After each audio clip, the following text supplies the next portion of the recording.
ایک زوردار دھماکے کے ساتھ ہزاروں پتھر فضا میں اچھلے اور مٹی نے فضا کو دھندلا دیا۔ اسی کے ساتھ بحیرہ روم اور بحیرہ کلزم کے پانیوں کا ملاپ ہوا۔ یہ بات ہے نومبر 1869 کی، جب مصر میں دنیا کی سب سے بڑی آبی گزرگاہ نہر سوئز کی تعمیر مکمل ہوئی۔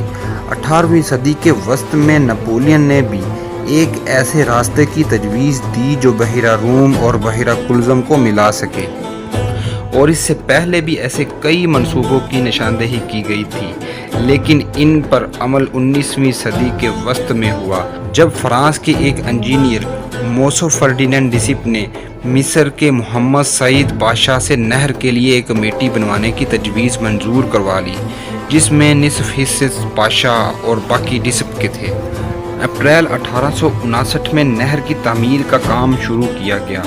نہر کی تعمیر سے پہلے بحیرہ روم کی بندرگاہ بندر سعید پر سامان اتارا جاتا تھا اور سڑک کے ذریعے بحیرہ کلزم پر سویز نامی شہر تک بذریعہ سڑک لایا جاتا تھا۔ اس نہر کی کھدائی 10 برس میں مکمل ہوئی اور اس پر تقریباً 3 کروڑ پاؤنڈ خرچ ہوئے۔ نومبر 1869 میں اس کا افتتاح ہوا۔ نہر کی لمبائی تقریباً 201 میل، چوڑائی تقریباً 200 فٹ اور گہرائی 42 فٹ کے لگ بھگ ہے۔ کسی قسم کا کوئی لاک سسٹم نہ ہونے کی بدولت بحیرہ روم اور بحیرہ کلزم کا پانی بغیر کسی روک ٹوک کے آپس میں ملا ہوا ہے۔ نہر سوئز میں ایک وقت میں ایک ہی بڑا جہاز گزر سکتا تھا۔ اس نہر کی بدولت بحری جہاز براعظم افریقہ کے گرد چکر لگائے بغیر یورپ اور ایشیا کے درمیان براہ راست آمد و رفت کر سکتے ہیں۔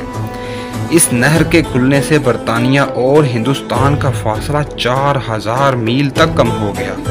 برطانیہ نے اپنے مشرقی مقبوضات کو ہاتھ میں رکھنے کے لیے اس بحری گزرگاہ میں بے حد دلچسپی لینا شروع کر دی اور آخر کار وزیر اعظم ڈسرالی نے 1875 میں مصر کے بہت سے حصص برطانیہ کے لیے خرید لیے۔ اس طرح برطانیہ کو بھی نہر پر اقتدار حاصل ہو گیا اور مصر کا تعلق اس نہر سے بہت کم ہو گیا۔ 1888 کے بین الاقوامی معاہدے کی رو سے اس نہر کو بین الاقوامی حیثیت دے دی گئی، جس کا مطلب یہ تھا کہ صلح اور جنگ دونوں صورتوں میں ہر ملک اور قوم کے جہاز اس نہر میں بلا مزاحمت گزر سکتے ہیں۔ مزید یہ کہ اس بین الاقوامی معاہدے کی رو سے نہر کی حفاظت کے لیے برطانیہ کو اپنی افواج مصر میں رکھنے کا بہانہ ہاتھ آ گیا اور اسی کے ساتھ مصر کی نئی غلامی کا دور شروع ہو گیا۔ 1956 میں صدر جمال عبد الناصر نے اسوان ڈیم سے ہاتھ کھینچ لینے پر ایک جرأت مندانہ اقدام اٹھاتے ہوئے برطانیہ اور فرانس سے لے کر اسے قومیہ لیا اور نہر سوئز اتھارٹی کے حوالے کر دیا تاکہ اس نہر کی آمدنی سے ڈیم کا کام مکمل کیا جا سکے۔ مصر کے اس اقدام کے جواب میں ان دونوں ملکوں نے اسرائیل کے ساتھ مل کر مصر پر حملہ کر دیا، جس کے جواب میں مصری حکومت نے نہر میں کئی جہاز ڈبو کر اسے بند کر دیا۔ اس جنگ کو روکنے کے لیے کینیڈا کے اسٹیٹ سیکرٹری برائے خارجہ لیسٹر بی پیرسن نے یہ تجویز دی کہ اسرائیلی افواج صحرائے سینائی کے علاقے کو خالی کر دیں اور نہر میں تمام اقوام کے بحری جہازوں کی آمد و رفت کو یقینی بنانے کے لیے اقوام متحدہ کی امن فوج کے دستے تب تک تعینات کیے جائیں جب تک دونوں ممالک جنگ بندی معاہدے پر راضی نہیں ہو جاتے۔ ان کی اس تجویز کو نہ صرف بھاری ووٹوں سے منظور کر لیا گیا بلکہ اس پر انہیں امن کے نوبل انعام سے بھی نوازا گیا۔ جنگ سے ہونے والے نقصان اور نہر کی صفائی کے لیے اسے اپریل 1957 تک بند رکھا گیا۔ مئی 1967 میں جمال عبد الناصر نے اقوام متحدہ کے دستوں کو نہر سوئز اور صحرائے سینائی خالی کرنے کا حکم جاری کر دیا اور ابنائے تیران کو اسرائیلی جہازوں کے لیے بند کر دیا، جس پر احتجاج کرتے ہوئے اسرائیل نے مصر پر حملہ کر دیا اور جزیرہ نما سینائی کے ساتھ ساتھ نہر کے مشرقی کنارے پر بھی قبضہ کر لیا۔ 1967 کو 6 روزہ عرب اسرائیل جنگ کے بعد مصر نے 1975 کے وسط تک نہر سوئز کو بند کر دیا، جس کے نتیجے میں 41 کارگو بحری جہاز 8 سال تک نہر میں پھنسے رہے۔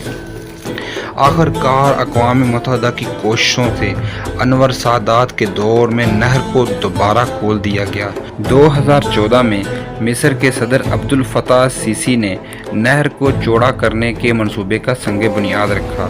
6 اگست 2015 کو توسیعی منصوبے کی افتتاحی تقریب نہر سویز کے قریب واقع شہر اسماعیلیہ میں منعقد کی گئی۔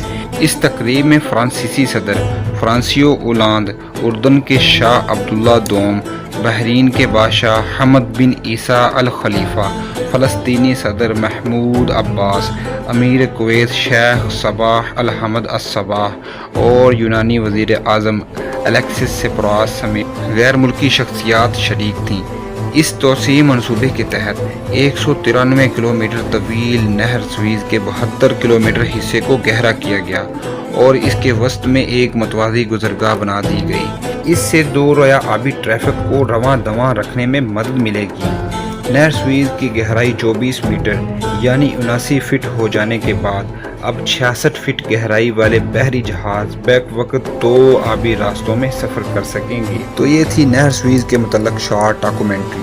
امید ہے اس سے آپ کے علم میں اضافہ ہوا ہوگا۔ اس طرح کی دلچسپ اور معلوماتی ویڈیوز دیکھنے کے لیے ہمارے چینل کو سبسکرائب کریں، کمنٹ سیکشن میں اپنی رائے کا اظہار کریں اور ویڈیو کو لائک اور دوستوں کے ساتھ شیئر کریں۔